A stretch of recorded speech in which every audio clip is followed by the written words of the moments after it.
Hi all, my name is Zan, and welcome to another NGS Techter video. First, I want to say thank you for the very positive reception for the first video, and I'm glad I could help so many of you. I appreciate all the new subs, comments, and questions, and no, I'm not going to count that other video that I completely whiffed on. Now that the servers are finally stable enough, we're starting to see the frame data and DPS numbers coming through. With that, I wanted to go into a slightly deeper dive into what was left vague last week, along with a couple of addendums and changes. Again, this can change at a moment's notice, like Julian Dance, and any opinions are exactly that, opinions. In the end, I'm not playing the game for you, just providing advice that I hope is helpful. Let's start off with the rotations, or lack thereof. The initial DPS numbers have been calculated, and it gives us the ever-confident, it depends. I'll be using two different charts with similar but not exactly the same information, both linked in the description below, but it at least gives us a decent baseline. With Wand, it's as simple as charging your weapon with whatever element the boss is weak against, spam Wave Crash until your photon power is drained, use your normal until photon power is back up to full, and then repeat until you've driven that Varus into the ground. Talus is pretty much the same, with one exception. You basically shoot your preferred shot and hold down the tech button that the enemy is weak against. Remember that the techs become an elemental version of the shot, so they don't count towards Barda Blot or Zombie-Clad. The great thing about the Talus AoE is that you're flexible as to what element you need. Have more dolls in wildlife, use Barda. You accidentally grabbed a pack of wolves, hold down Foy instead. If it's that straightforward, then why did I say generally at the beginning? Because Zondi didn't want to get left behind in PSO2, but I'll explain that more in a moment. Personally, I use one where I need to have more of a single target focus, and swap to Talus when dealing with large mobs, like the first wave of next Varus. This gets me into one of the questions I was asked in the last video, what about Rod? Initially I looked at it as more of a pseudo main class, where you're basically a force main and went Techter for shift to D-band. But looking at the initial pass, it might be feasible. I'm not a fan of the idea since, in my opinion, why not just go Force? But again, that's my opinion. Currently, the data looks like you're not really missing anything one way or the other. You do lose Photon Flare's short charge, but the difference might be negated by the constant shift buff. One thing to note is I'm not sure if this includes the 10% main class weapon buff or not. For those who don't know, there was a hidden piece added between the global beta test and the release where they added about a 10% buff when using your main class's weapon. If this is included in the numbers, then expect about an 8 to 9% difference in DPS with Rod, assuming this affects techs cast by weapons along with photon arts. Aren't initial data passes fun with all these caveats? As for rotation, the usual hit the enemy with what it's weak against applies. Technically, a charged Zombie with a full Zombie Clad is higher DPS than most of the normal attacks, but the build-up with uncharged Zombie might push it lower.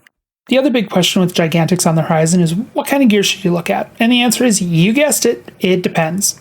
Resurger and Catalina are both good wands and have their pros and cons. Resurger is like the Claws series where you need to keep its potential active by sidestepping out of attacks every 30 seconds for its crit rate bonus. Catalina, on the other hand, needs you to be at full health to gain 5% extra potency or attack power, and scales down based on HP. On the plus side, with Rest of Field supporting your team and the abundance of Rest assigns, it shouldn't be hard to keep your HP at max if you miss a counter. If you're looking for a budget option, Troy de Juan is not a terrible option if you get a good preset ability. I'd personally look at saving your resources for a 4-star, but it's still an option. One thing to note on the 3-star series is the damage variance is 70 to 100% rather than the 75 to 100% like the 4-stars. To overly simplify it, damage is calculated in a range, and when the hit happens, the server uses RNG to determine what the number is based on that variance. So if you had an attack that dealt 1 to 100 damage, with the 3-star series it could be anywhere between 70 to 100 points of damage, but a 4-star would be 75 to 100. As an aside, base crit is max damage times 1.2. Using the previous 1 to 100 example, a crit would be 120 points. Talus is in a similar boat, where the Vialto has a higher attack and potency, but has PP recovery instead of crit rate. I personally went with Vialto, but debated both ways since when you're spamming spread shot, you're likely to be dodging in as well. In the end, I valued more shots rather than more powerful shots, solely for the fact that I'm spamming out attacks as an AoE, but this is one of the most iffy decisions. Troy de Talus could also be a pretty good option for a budget pick, as it gets crit race based on how much attack you have. I'll also take a second on Rod for those interested. Forces is probably the weakest potential of the group, especially as a long-range caster, but it does have the highest potency of the 4 types, at 3% more than Resurger. Resurger does trade the potency for the previously mentioned crit rate, which is also iffy if you're a long-range caster. Budget option might be the best option depending on how much attack you can stack. If you can stack it high enough, you might get close to the 18% you'd get from Resurger on the Troy de Rod without having to activate it all the time. Units, on the other hand, are a giant wildcard. If you saw the previous video, I mentioned that there might be a chance that all the units are good, just depends on where you want those minor changes based on personal preference, and this is exactly the case. Obviously, the cheapest option is taking the units you find in the red crates and augmenting those. You can sell the Arga version and buy the Belta or Sheza if you're a premium player, but you can get away with using it, especially if you're looking for a single set to use on multiple classes. One thing to note though is these units don't come with preset abilities, at least as of now. There are some discussions about the PP reduction preset being better than the 1% potency, so if you're looking for something a little more flexible or have the chance to become a little more powerful, you might be better off farming for the other units instead. I personally would look at the Catalea armor for its more balanced approach, but if you're focusing on one, you might look at Vialto for its defense, HP, and damage resist. The vanilla Quality armor might be better for those looking at Rod or Talus focus builds, since you'll be less likely to be in melee range normally, and the higher photon power would be a plus, since that's at least one more conversion shot before popping your PP convert. If you're looking for a budget option, Theseus is only 2 defense less than Catalea, and while it gives 1 less PP and 10 less HP, it's also more likely to have cheap level 5 passives on the shop. So now that we've gone over the units, what should we be looking for when it comes to augments and passives? Starting with a passive, there are 3 options for weapons and 4 unit options. Weapons have Fixed Attack, which adds damage, Fixa Fatale adds crit rate, and Fixa Terminant boosts critical damage. A note about the last, there's currently a bug where Terminant boosts all damage, not just crit damage. This will most likely be fixed during maintenance on June 22nd, so if your damage looks lower after it's been fixed, that's mostly the reason why. Even with that bug, I personally don't recommend taking Termina, as our crit rate is too low to capitalize on it. Fatale and Attack both have their merits, but it seems like crit rate is leaning to be the winner here. Crit is estimated to have a 5% base chance, and we don't have any skills that increase like we did in PSO2, so the only sources we have are from potentials and passives. If you can get a level 4 potential on Resurger and a level 5 Fatale, that gives you a 36% chance of crit.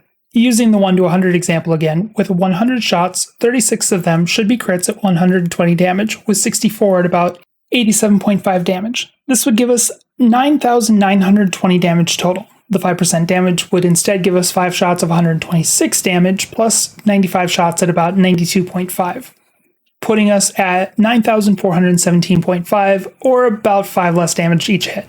Of course, this assumes 100% uptime and you hit the passive lottery, but it gives you an idea of what optimal looks like currently and how close the two really are. Moving on to the units, you have Fixa Guard, which adds damage reduction, Fixa Perform, reduce your PP costs, and Fixa Natura and Enthesia, which increase your natural and active PP recovery respectively. For this, I feel like more of the same. Pick what you want. I'd personally pass on Natura and Enthesia, but they both have the potential in Rod and Talus setups respectively. Rod's passive skills would complement Natura, and Talus's turret would use Enthesia's active recovery.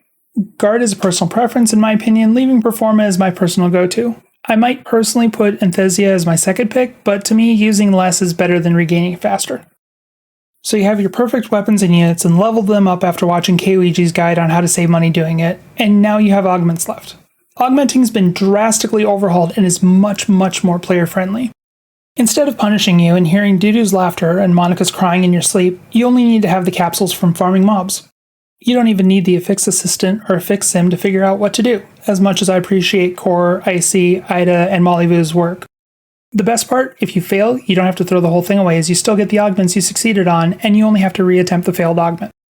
As a note, NGS changed things slightly, so you augment for the base item, not the stat you want to pump up.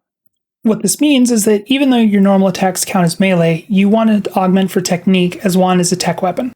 Some other things to note, we've already talked about potency, but potency floor is the minimum damage. To bring back the 1 to 100 example, a 1% increase to potency floor would then make the damage range 76 to 100 instead of 75. A marginal increase, but an increase nonetheless. I personally wouldn't take deftness for that reason, but it's a nice side bonus. You're also restricted by the type, much like in base PSO2, so you can't have both Pedis and Next Souls on the same weapon. We'll sort through each of those in the preferred augments like that, though. Starting with the note series, the 3 relevant ones are Ale Note A, Ale Domina, and Rizola Note. This one's pretty simple since we don't need to worry about melee and range potency.